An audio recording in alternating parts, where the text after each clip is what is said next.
হরে কৃষ্ণ। একাদশী বিষয় হচ্ছে একাদশী কবে? বলছি 10ই মার্চ, 25শে ফাল্গুন, সোমবার আমলকি একাদশী। তাহলে কবে? 10ই মার্চ সোমবার হচ্ছে একাদশী। অবশ্যই আপনারা সবাই একাদশী করবেন। কি একাদশী? আমলকি একাদশী।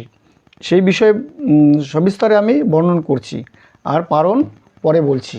আপনারা অবশ্যই কিন্তু একাদশী করবেন এবং মানে ফুর্তি সহকারে ভগবানের পূজা অর্চনতে করবেন। তাহলে কি একাদশী? আমলকি একাদশী। যুধিষ্ঠির কহিলেন, হে কৃষ্ণ, মহাফলজনক বিজয়া একাদশীর মাহাত্ম্য শ্রবণ করিলাম।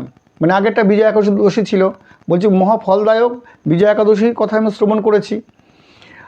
সম্প্রতি ফাল্গুনীয় শুক্লপক্ষীয় একাদশী যে নামে বিখ্যাত তাহা বর্ণন করুন। বলছে, হে প্রভু, মানে তাহলে কৃষ্ণপক্ষে একাদশী শুনেছি, এবার শুক্লপক্ষে একাদশীর কী নামে বিখ্যাত তাহা কৃপাপূর্বক বর্ণন করুন।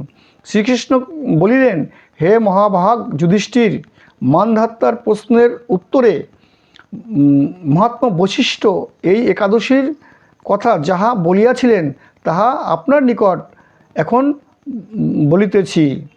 বলছে, মানধাত্তা একবার বৈশিষ্ট্য মুনিকে প্রশ্ন করেছিল, সেই যাহা কিছু বর্ণন করেছিলেন তাই আপনার কাছে আমি বলছি। ইহার নাম আমলকি একাদশী। তাহলে ইহার নাম আমলকি একাদশী। এই একাদশীর ব্রত বিষ্ণুলোক প্রদানকারী বলিয়া বিশেষভাবে কথিত হয়। বলছে, এই একটা একাদশী করলে নিষ্ঠার সহিত বিষ্ণুলোক প্রাপ্তি হওয়া যায়। কে বলছেন? ভগবান শ্রীকৃষ্ণ বলছেন।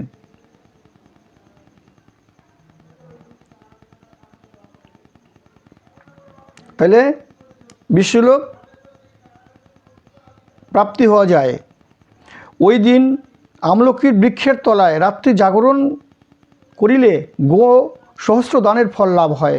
বলছে মানে একাদশী করে ওই দিনকে যদি আপনি আমলকির বৃক্ষের তলায় রাত্রি জাগরণ করেন, সহস্র গোদান ফল লাভ হয়ে যায়। মানে 1000 গরু দান করলে যে ফল একটা আমলকিতে, আপনি সেই ফল প্রাপ্তি করতে পারবেন। যে প্রকারে এই সর্বপাপ বিনাশিনী আমলকি বৃক্ষ পৃথিবীতে উৎপন্ন হয়েছিলেন তাহা তোমার নিকট বর্ণন করিতেছি। বলছি, এই যে প্রকারে এই আমলকির বৃক্ষ এই পৃথিবীতে প্রকট হয়েছিলেন তাহা সবিস্তারে বর্ণন করছি। পূর্বকালে ব্রহ্মার দৈনন্দিন প্রলয়কাল এবং অর্থাৎ রাত্রিকাল উপস্থিত হইলে স্থাবর জঙ্গম এবং দেবতাগণ, অসুর এবং রাক্ষস সকল নষ্ট হইবার পর একানব জলে দেবাদিদেব পরমাত্মা ভগবান ব্রহ্মস্বরূপে অবস্থিত হইলেন। ব্রহ্মস্বরূপে ভগবান বিষ্ণু অবস্থিত হইলেন।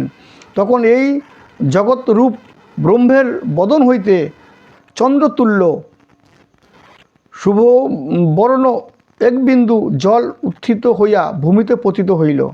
তাইলে কি পতিত হইল?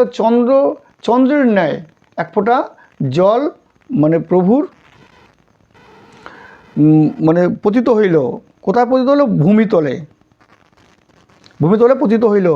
সেই এক বিন্দু জল হইতে অকস্মাৎ একটি বিশাল আমলকি বৃক্ষ উৎপন্ন হইল। তাহলে প্রভুর যে বসেছিলেন মানে তার শরীর থেকে মানে মুখবিন্দু থেকে এক বিন্দু জল ভূমিতে পতিত হইল, তখন ওই মানে জল থেকেই একটা আমলকি বৃক্ষ মানে উত্থিত হইল।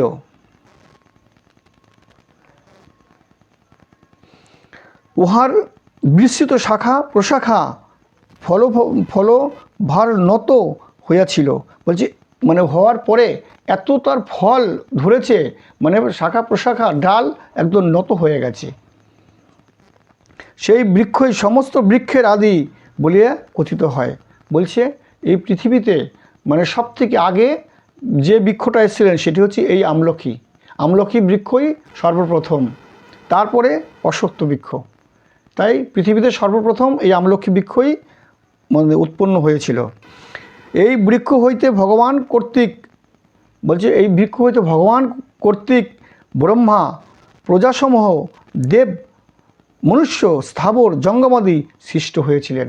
তারপরে এক এক করে ব্রহ্মার সৃষ্টি, ব্রহ্মার থেকে মানে এই মনুষ্যগণ মানে দেবতাগণ সবার সৃষ্টি এক এক করে।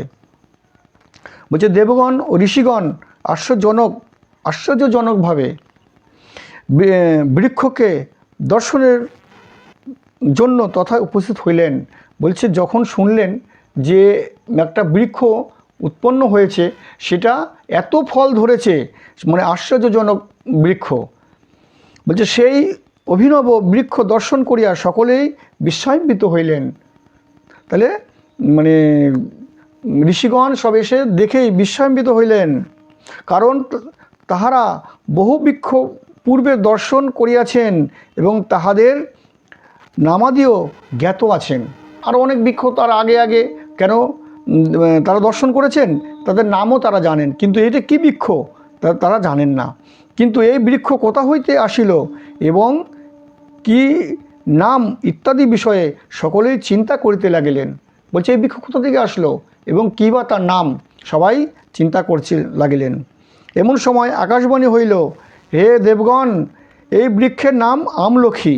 বলছে আকাশবাণীতে মানে দৈববাণী করে মানে হচ্ছে আর বলছে এই বৃক্ষের নাম আমলখী বৃক্ষ। ইহা পরম বৈষ্ণব বলিয়া বিখ্যাত। বলছে এই বৃক্ষ হচ্ছে পরম বৈষ্ণব, ইহার স্মরণ মাত্রেই গোদানের ফল লাভ হয়। বলছে যদি আমি আমলক্ষীর বৃক্ষ শুধু স্মরণ করি, তাতেই গোদানের ফল লাভ হয়ে যাবে।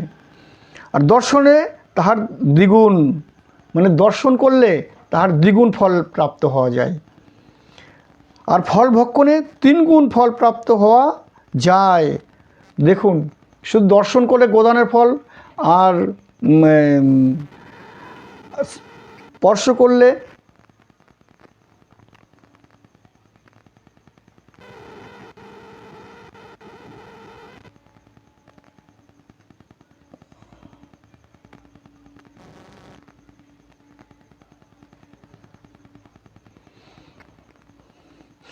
তাহলে দর্শনে তাহার দ্বিগুণ ফল।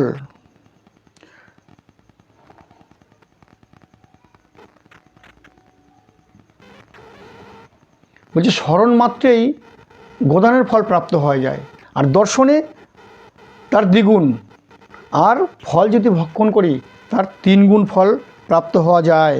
অতএব সর্বপ্রকারের ইহার সেবা করা কর্তব্য। বলছে সর্বপ্রকারে এই বৃক্ষের সেবা করা আমাদের কর্তব্য।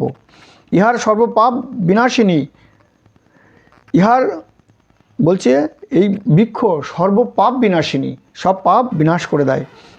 ইহার মূল দেশে ভগবান শ্রী বিষ্ণু, মানে মূল মানে নিচের দিকে মানে মূল বলা হয়, আর ঊর্ধ্বে পিতামহ ব্রহ্মা। তাহলে মূল দেশে হচ্ছে স্বয়ং বিষ্ণু বাস করেন, আর ঊর্ধ্বদেশে ব্রহ্মা বাস করেন। স্কন্ধ রুদ্রদেব অবস্থান করেন স্কন্ধে, মানে যেখানটা থেকে ডালপালা শুরু হয়েছে সেইখান থেকে রুদ্র মানে শিব বাবা বাস করেন। ইহার শাখা সমূহের ঋষিগণ, প্রশাখায় দেবগণ, মানে শাখা প্রশাখায় ঋষিগণ বাস করেন, আর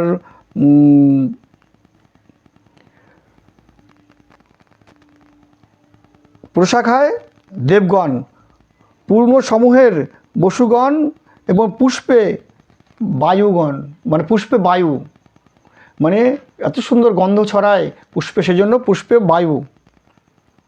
এবং ফলসমূহের সমস্ত প্রজাপতি বাস করেন, যেহেতু ফল আছে সমস্ত প্রজাপতিগণ সেখানে বাস করেন। ফাল্গুন মাসের শুক্লপক্ষে একাদশী ব্রত এই বৃক্ষের সমস্তই আমলখী নামে সর্বমঙ্গলপ্রদ ও সকল পাপ বিনাশক রূপে প্রসিদ্ধ। বলছি তাহলে শুক্লপক্ষে এই আমলখী একাদশী সর্বমঙ্গলপ্রদ, মানে আপনার সর্বরকম মঙ্গল আপনাকে মানে প্রদান করে এবং সর্বপাপ বিনাশ করে দেয় এই একাদশী যারা করেন তাদের। ঋষিগণ বলিলেন, প্রভু এই ব্রতর বিধি জানিতে বাসনা করি। ঋষিগণ তখন প্রভুকে বললেন, প্রভু এই ব্রত কিভাবে করতে হবে সবিস্তারে আমাদের বলুন। কী প্রকারে ব্রত সম্পূর্ণ হয়, ব্রতের আরাধ্য দেবতা এবং অন্যান্য তত্ত্বসমূহ বর্ণন করুন। আরও যে তথ্য আছে সেগুলো প্রভু বর্ণন করুন। বিষ্ণু কহিলেন, হে দ্বিজ শ্রেষ্ঠগণ, এই ব্রতের অন্য একাদশীর ন্যায় প্রাতঃ স্নানাদি নিয়ম গ্রহণপূর্বক পতিত, মানে যেরকম আগে অন্য সব একাদশী তোমরা করো প্রাতঃ সকালবেলা স্নান করে, সেই সব তখন এরকমভাবে এইটাও সেই একই। আচ্ছা, পতিত, চৌর, পাষণ্ডী, দুর্বৃত্ত, মর্যাদাহীন ও গুরুপত্নীগামী মনুষ্যের সহিত আলাপ করিবে না। মানে এই এতগুলো কথা বলল। যারা চুরি করে, পাষণ্ডী, দুর্বৃত্ত, মর্যাদাহীন মানে কাদের মানে বৈষ্ণবদের যারা মর্যাদা দেয় না। আচ্ছা, গুরুপত্নীগামী মানে অন্য পত্নী যারা মানে গমন করেন তাদের সঙ্গে আলাপ করিবে না। অপরাহ্নে পুনরায় যথাবিধি স্নান করিবে। তৎপশ্চাৎ সুবর্ণ নির্মিত পরশুরাম মূর্তি, বলছে সোনা দিয়ে পরশুরাম মূর্তি পূজা করিবে। সেই সুবর্ণের পরিমাণ 1 মাসা, 10 মাসা 1 তোলা, অথবা তাহার অর্ধ বা শক্তি অনুসারে তদ থেকেও করিতে পারা, মানে কিছু কমও করিতে পারা যায়।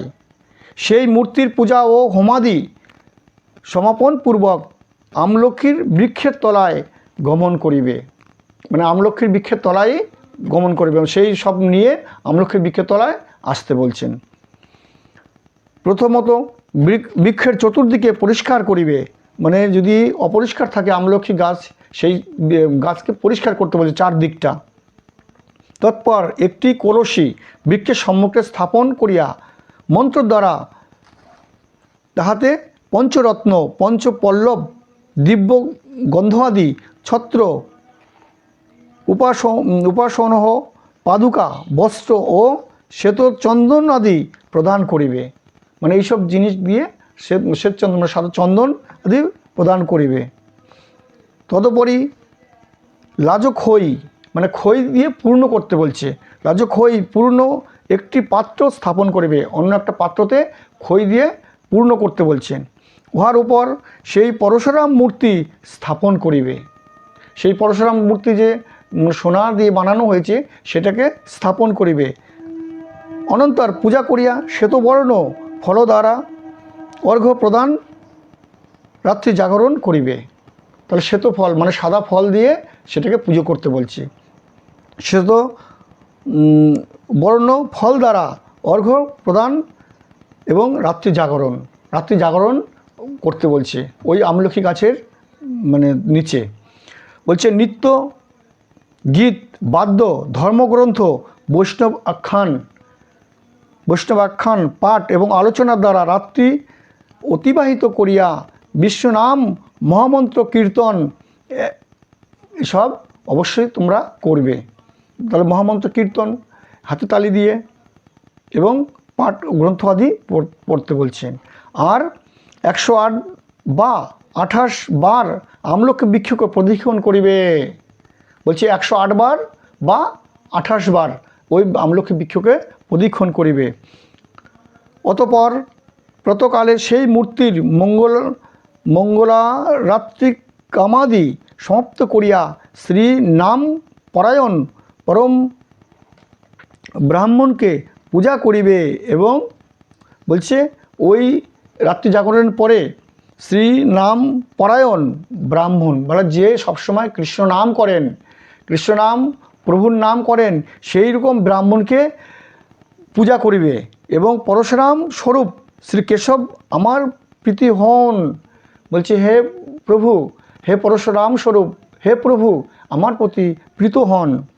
এইরূপ চিন্তা করিয়া সুবর্ণ পরশুরাম মূর্তি, ঘট, বস্ত্র, যুগল, পাদুকা প্রভৃতি পূজার দ্রব্য ব্রাহ্মণকে প্রদান করিয়া ওই বৃক্ষকে স্পর্শ, প্রদক্ষিণ ও প্রণাম আদি করিবে। বলে এই সবগুলো ওই ব্রাহ্মণকে দান করে দেবো। যা যা তুমি পুজোতে মানে সামগ্রী মানে দিয়েছো সবগুলো ব্রাহ্মণকে পূজাপূর্বক, এবং যা তা ব্রাহ্মণকে দিতে বলছে না, যে সবসময় কৃষ্ণ নাম করেন সেই ব্রাহ্মণকে দিয়ে, তাকে দিয়ে প্রণাম করে এবং আমলকি বৃক্ষকে স্পর্শ করে পরিক্রমা করতে বলছেন। প্রণাম আদি করিবে। তদন্তর যথাবিধি স্নানাদি সমর্পণপূর্বক যথাশক্তি বিষ্ণু ভক্তগণকে ভোজন করাইয়া কুটুম্বগণের সহিত নিজ প্রসাদ গ্রহণ করিবেন। তাহলে একটু বৈষ্ণব সেবা দেবেন, বৈষ্ণব সেবা দিয়ে তাদের ভোজন করাইয়া কুটুম্ব আরও যারা একসঙ্গে যারা এই একাদশী করেছেন তাদের সঙ্গে প্রসাদ গ্রহণ করিবেন। এই একাদশীর ব্রতের পূর্ণ অন্যান্য সমস্ত দান ও যজ্ঞাদির হইতে অধিক। আপনারা অনেক দান যজ্ঞ আদি অনেক কিছু করেছেন, তার থেকে অনেক অনেক অনেক অধিক এই একটা আমলকির ব্রত করলেই। ইহাতে কোনো সন্দেহ করিবে না। এই যে কথাটা বললেন যে অনেক অধিক, মানে যত দান পুণ্য যত কিছু করে থাকুন, কিন্তু এই আমলকি ব্রত নিষ্ঠারভাবে করলে আপনার তার থেকে অনেক অধিক হবে, এতে কোনো সন্দেহ করো না। বলছে, হে মহারাজ, ব্রাহ্মণগণের প্রশ্নের উত্তরে শ্রীবিষ্ণু এইরূপ ব্রতবিধান বর্ণনপূর্বক অন্তহিত হইলেন। সেই ব্রাহ্মণগণ তাহার উপদেশ অনুসারে এই ব্রত পালন করিলেন। তাহলে প্রভু এই সব কথা বর্ণন করে অন্তহিত হয়ে গেলেন। আর তখন এই ব্রাহ্মণগণ মানে যারা যারা ছিলেন তারা প্রভুর ওই নির্দেশ অনুসারে সেই ব্রত উপবাস মানে করলেন। এই ব্রতর অতিশয় শুভ ফলদায়ক ও সর্বপাপ বিনাশক, ইহাতে বিন্দুমাত্র সন্দেহ নাই। তাহলে সর্বফল আপনাকে দান করবেন এবং সর্বপাপ বিনাশ করবেন, ইহাতে কোনো সন্দেহ নাই। বলছে, হে যুধিষ্ঠির, তুমি নিষ্ঠার সহিত এই ব্রত উপবাস অবশ্যই তোমরা করবে। এবং হে জগৎ মানে যুধিষ্ঠিরকে দিয়ে জগৎ জীবকে আমাদের এই সব মানে ব্রত উপবাস করার নির্দেশ দিচ্ছেন। এবং অবশ্যই আমরা এই আমলকি একাদশী তাহলে 10 তারিখে করব, 10ই মার্চ সোমবার আমলকি একাদশীর। আর পারণ হচ্ছে তার পরের দিনে 5:55 হচ্ছে সূর্যোদয়। তার সূর্যোদয় কখন? 5:55, আর 9:31-এর মধ্যে পারণ। অবশ্যই আপনারা পরের দিন, তার মানে মঙ্গলবার পারণ হবে, আপনারা 9:31-এর মধ্যে পারণ করবেন। আর সবাই ভালো থাকবেন, সবাই যেন ভালো করে একাদশী করবেন এবং অবশ্যই করবেন আরও মানে যাতে পূর্ণ হয় সেরকমভাবে নিষ্ঠার সহিত আপনারা এই আমলকি একাদশী করবেন। হরে কৃষ্ণ।